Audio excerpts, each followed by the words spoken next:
Do you think there's any validity to their sort of argument about he scores lots of penalties? Yeah, but if the team gets penalties, is he supposed to miss them?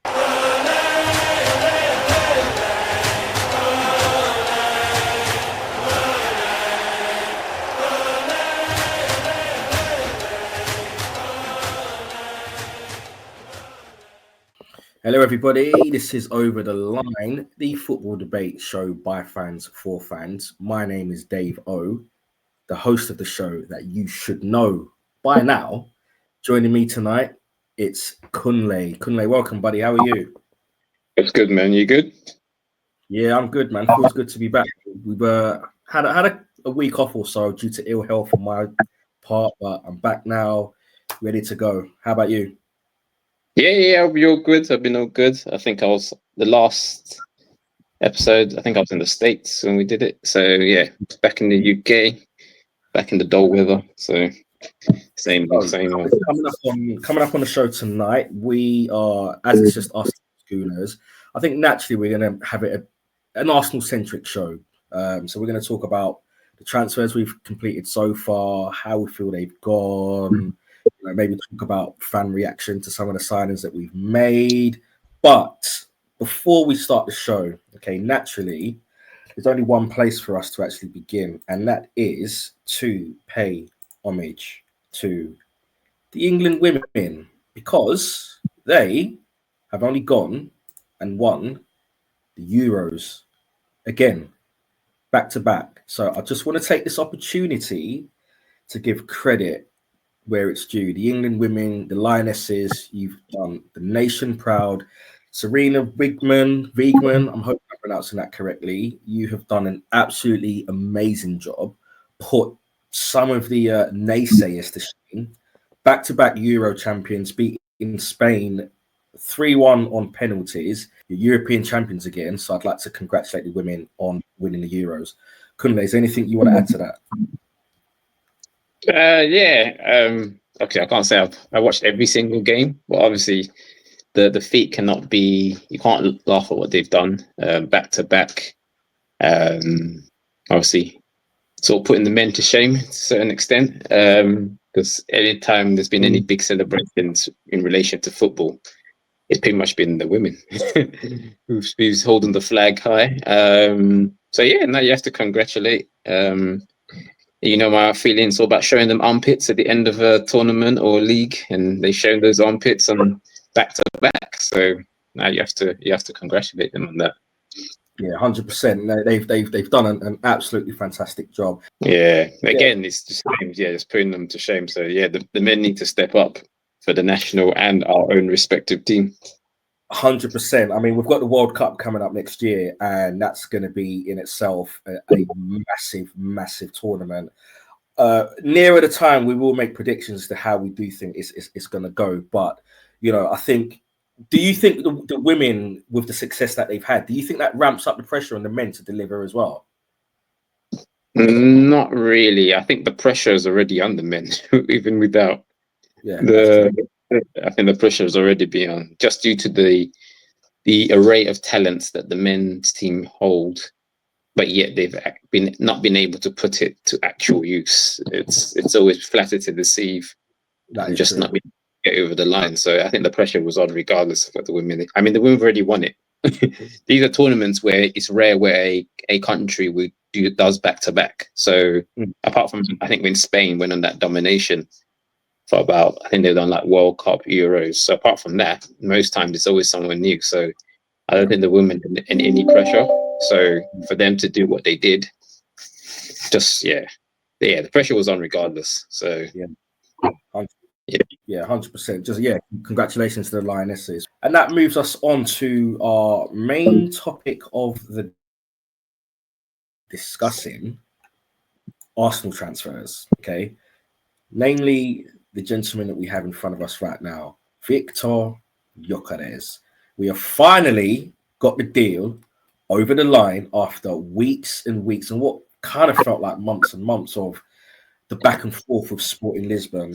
Gyokeres going on strike, the Sporting Lisbon President Varandas coming out and making statements condemning Gyokeres' action and claiming, that there was no sort of gentleman's agreement to let Gyokeres go for a fee of, I believe, 60 million euros, 10 in add-ons.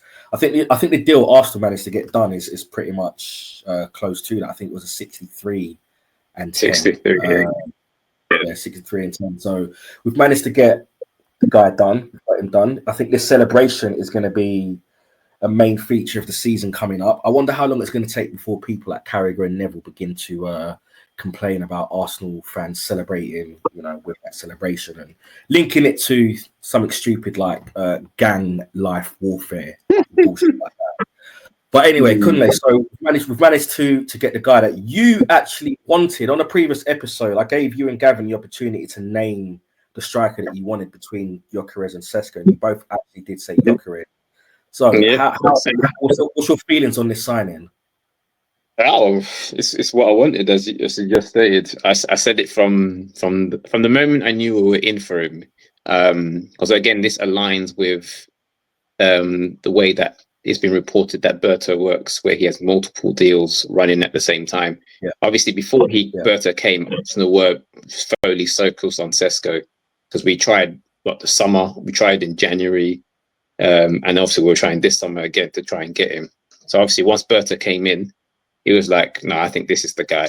And obviously people tried to put it was Arteta wants this one, Berto wants this one. But to be fair, I don't really care, because the guy I actually wanted has walked through the door. He's signed the dotted line. So yeah, I'm more than happy. It's the one I wanted from the start, from the moment I knew there was a chance that we could get him. And yeah, this is. I just want him to hit the ground running, get that goal, just to get especially to score in the first, and because it's against Man United, and second against your old manager. That would just, because obviously now what rival fans are waiting for is they want him to blank. They want him to go, as they call it, 007. So I want him to, because if he gets the first one on the first day, it sort of removes that straight away. So that little burden ain't on him. But I'm confident he will score. I've seen people trying to put all these weird stats and, but he's only done this. Oh, most of his goals are penalties. And it's just funny listening to people try and sort of find reasons to sort of clown the signing, because they're saying, most of his goals were penalty. But when Cole Palmer first started, most of his goals, a lot of them were penalties. I didn't hear no words about that. So, yeah, I'm just happy. I'm just happy we got him. Do you think when rival fans, and it's mainly the rival fans, do you think there's any validity to their sort of argument about he scores lots of penalties? Yeah, but if the team gets penalties, is he supposed to miss them? What do they want him to do? The team got a penalty. His job is to take the penalties, so he takes them and he scores them. So I'm confused. And even if you took away the penalties, I think he got 12 penalties. So he scored 39 goals. Take away the 12, that's still a healthy number. So yeah, I just find it weird when people use penalties, because when Harry Kane used to bang regular, I never once heard. Remember, he scored a penalty against Arsenal every season when that fell. No one talked about penalties then, but all of a sudden now scoring a penalty is a problem. I don't care. He can score 25 penalties. It's 25 goals. So yeah, it's just people finding the angles. Like I said, when we were linked to Sesko, everyone was clowning us. Why are we going for him? Benjamin Sesko, yada yada yada. They should be going for Gyokeres, the gunman, blah, whatever. So now we've gone and got him. Now all of a sudden, his first touch is awful. He doesn't really score many headers. Blah. It's like there's always going to be a reason why. I don't care if it comes off his shoulder, if it comes off his arse, as long as he scores. And I think he will. How many goals do you reckon he'll get this season if he gets consistent starts? I think 17 to 20. And I'm basing this on the fact that we've got a Havertz to score 13. We've got a Marino who's never been a striker in his life. We got him to score 7 in 14. And I can just see, obviously how we played last year in previous years, we get to the byline so many times, cut it across, but our centre forward is out on the centre circle because he's been part of the build-up play because he dropped deep to come to get link up. So yeah, I just think he's just going to get goals. He just looks hungry. You know, when a man all he cares about is goals. Bruv, let me ask you, yeah, is 17 enough? I think in your first season, yes. Yeah? In your first season. Haaland, the only person who came in first season and destroyed the league was Haaland. Even Isak, the one that everyone raves about and are creaming their panties for. Go and check how many goals he scored when he first came to the Premiership. I don't think he touched 17. So, right, with all due respect, there's a difference in playing for Newcastle and playing for Arsenal. Like, yeah, I understand that, but what I'm saying is Newcastle deluded fans like. No, the reason why I say that is because we also get a lot of goals from other areas. Because if you think about Newcastle's main goal is either Isak, Gordon, or maybe Murphy. And that's pretty much about it. The rest come in chipping, but we got a lot of goals. Saka scores a few. Hopefully, Odegaard will remember how to shoot. Even Rice gets a few. You get some from corners. I'm just seeing that as like a baseline. I think he's going nuts just because the way everyone goes, oh, all he does is bully the little teams, but that's what we need. we need games. Because remember back, there's a time where, especially the first time we challenged, and we were blitzing teams, like within half an hour, it was 3-0, game done. So that's what I want again. I want to get to that point where teams used to fear coming to the Emirates. Like they knew, like first 20 minutes, we just need to hang in. Like I want that fear factor because I think we became a bit stale. And what I like, obviously, with Gyokeres as well, is that he was going to take some of the focus of Saka. Because a lot of the times, everyone knew you double, triple team Saka, you've pretty much cut off 50% of our power. Because you weren't really worried about Havertz, really. Let's be honest. You didn't think, oh, someone must mark him. So that's why I like this signing as well, because now it gives defenders, oh, we need to stay on job, because at any point in time he could score from anything. And obviously I've watched these goals, as you do when once you've signed a player, you go back and do a quick review. And yeah, a lot of these goals are similar. But I've seen him score a range. I've seen him do like round the goalkeepers. I've seen where he cuts it in and his left foot, his right foot. Obviously the headers, he can work on that. But how many headers does Salah score? Exactly. I just think rival fans are always going to have something to say, no matter who it was. We could have signed. Yeah. We could have signed prime Ronaldinho, R9, Messi, and Cristiano Ronaldo, and there'd be something that they'd have to say. Yeah, that's how it works. That's what rivals do. Their job is never to be happy for us. But it's just funny watching the gymnastics that they try to do to try and downplay the signing.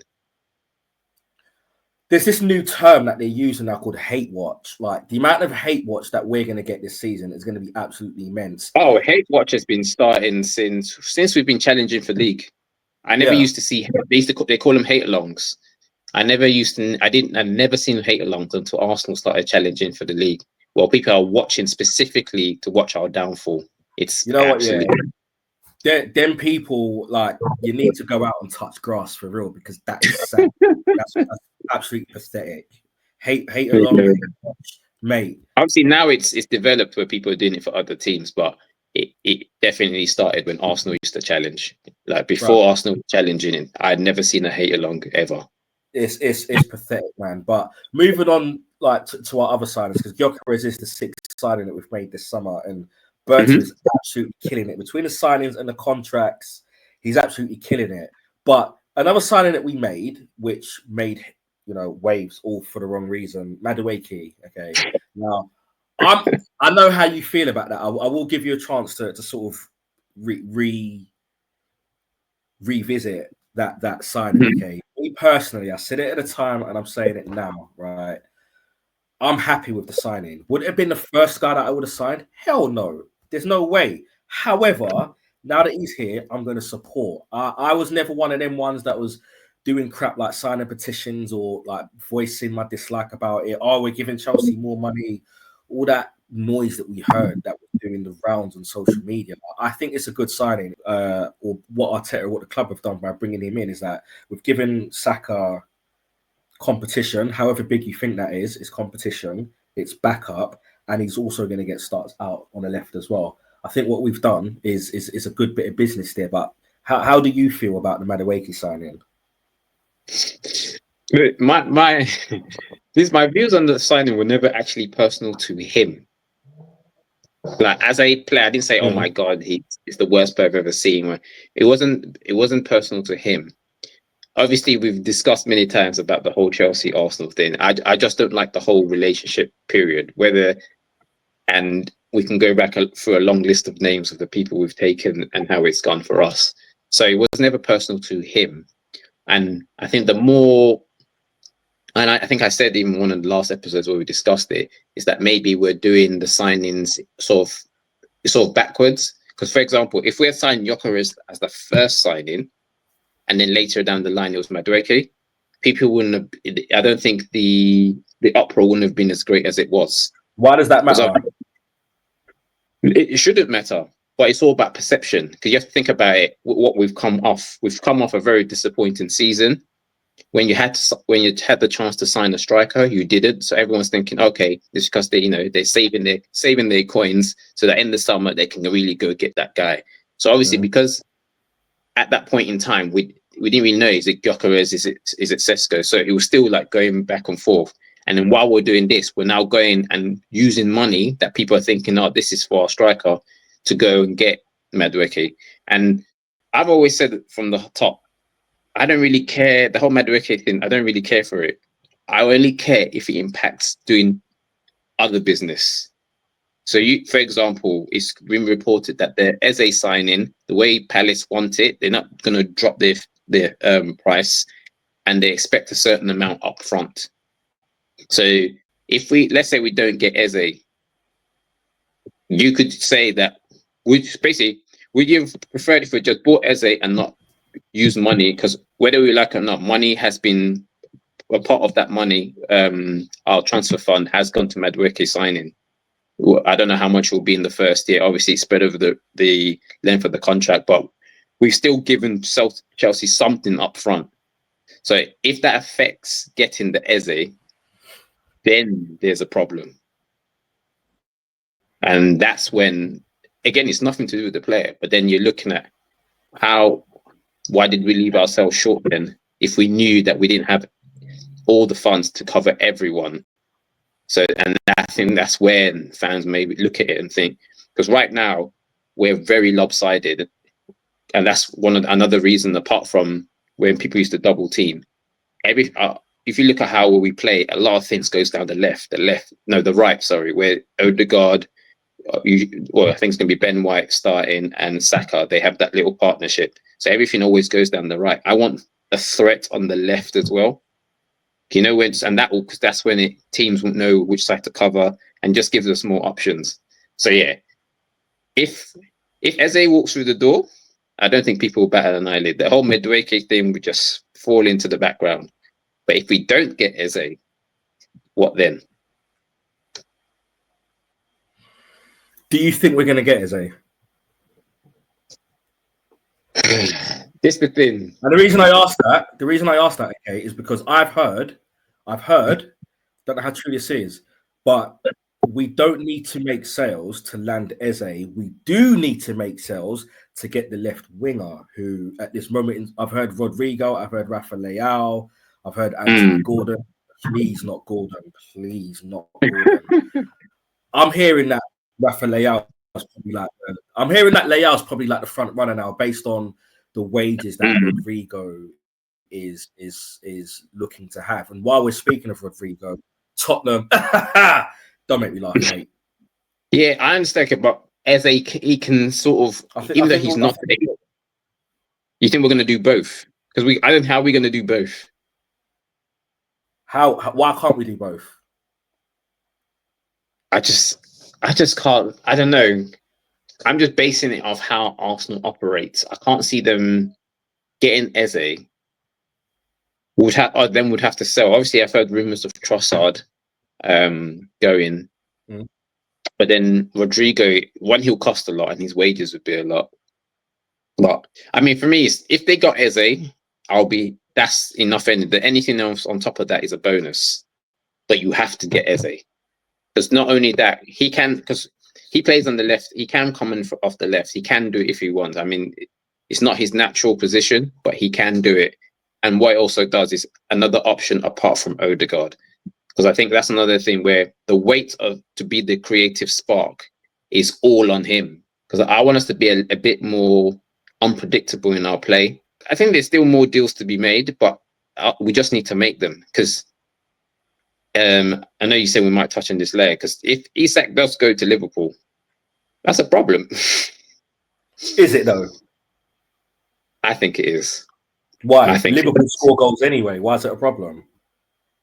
Yeah, they used to score goals, but they still had players who were missing a lot of chances, and so you replace those missing chances with someone who knows how to score, and then you add Salah on top. But I do think it might take away from Salah's game. I don't think he'll get as many goals as he did before, because he won't be. It's going to take away from Isak as well. Yeah, because when you have two guys who are in their Isak in Newcastle and Salah here, they are the main guys. So when both come in and are trying to both be the main guys, because then Isak, who's going to be taking the penalties? Because they both can't take it, and I don't see it going away from Salah. So Isak's not going to get to take. So yeah, I think they might bring a few notches off Salah's game, but that threat that's a real threat now. It is. It's a threat, but the reason why I question people's reactions to him going there is because Liverpool score goals anyway. Like, how much difference is it really going to make? I mean, yeah, it's one of those we'll never know, but I'd rather not find out. One of those, what would you do if you get punched in the face? I don't know what I'll do, but I'd rather not get punched. To have to see, yes, I don't know if it might take off the game, it might elevate it, but I'd rather not have to see it with my own eyes in the league. Does Isak go to Liverpool? Yes or no? Yes. Do Arsenal need to sign Eze and the left winger? Yes. Will it ever happen? I don't know, but they do. So is that a yes? Yes, they need to sign it. Sign to both. Okay. If Arsenal, the final question, okay.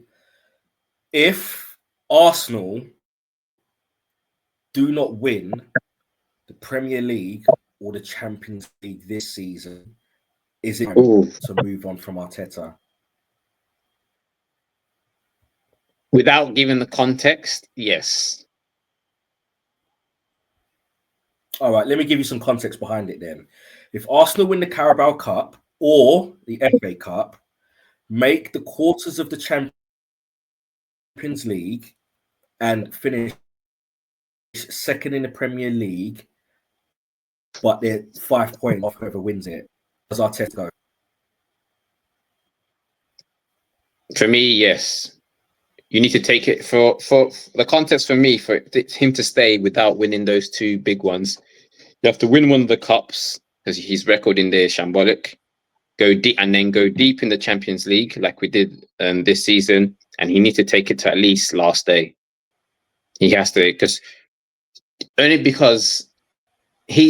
whether people are Arteta in, Arteta out, wherever, I don't do all that nonsense, but no one can say he has not been backed. He's been backed. Like, obviously, everyone tried to clown how much he spent, but he spent that over 6 years. People are going on like he spent that in one window, or he spent it in one season. It's over. If you break that over 6 years, you're doing like 250 a season. That's just normal, especially where his starting point. He had to do basically just destroy the whole team and rebuild. But he's been back now, and now some will say he's now got that missing piece, which is the striker. But But yeah, I think you have to challenge, because we are, like I've said in previous episodes, this is too good of a team not to win something. So just final word on this, and then we'll wrap the show up. So Yeah. for Arteta to stay, you need to see what? I need to see either, basically, if you win one of the big two, he's staying regardless. If he wins a cup, then I need to see him go deep in the Champions League, and I need to see him challenge to at least the final weeks. I don't want to be, usually it used to be like February, we've got nothing to fight for. We're just petering out the season, and then all of a sudden they turn into prime Barcelona when nothing's at stake. I need them to go deep and challenge. I need to see armpits, because this team is too good, and we need these players to know what it feels like to get over the line. Because if it doesn't happen here, we're going to see it 7 years, and then it's too long. Well, on that note, to Arteta, to Arsenal, to the fans, you heard it here first. Kunle needs to see your armpits, and he needs you to go deep, very, very deep. Before we close, quick, exactly. I need to, deep in the guts. Before we go, what about for you? What's your minimum requirements? Win something. I don't care what it is, just win something. That's fair. For me, win something, and you've bought yourself another season, because they say winning breeds the habit of winning. Like we've seen, finishing second breeds that habit of second. We need to win something now. Like, I don't care if it's the Carabao, the FA. I don't care if it's the Champions League or if it's the Premier League. Like, if we can win all four, amazing. Win something, please. I agree. Yeah. On that note, Kunle, I want to thank you for joining me tonight, my friend. It's been a pleasure, and I look forward to working with you again in the future. All right, man. See you there. Take care.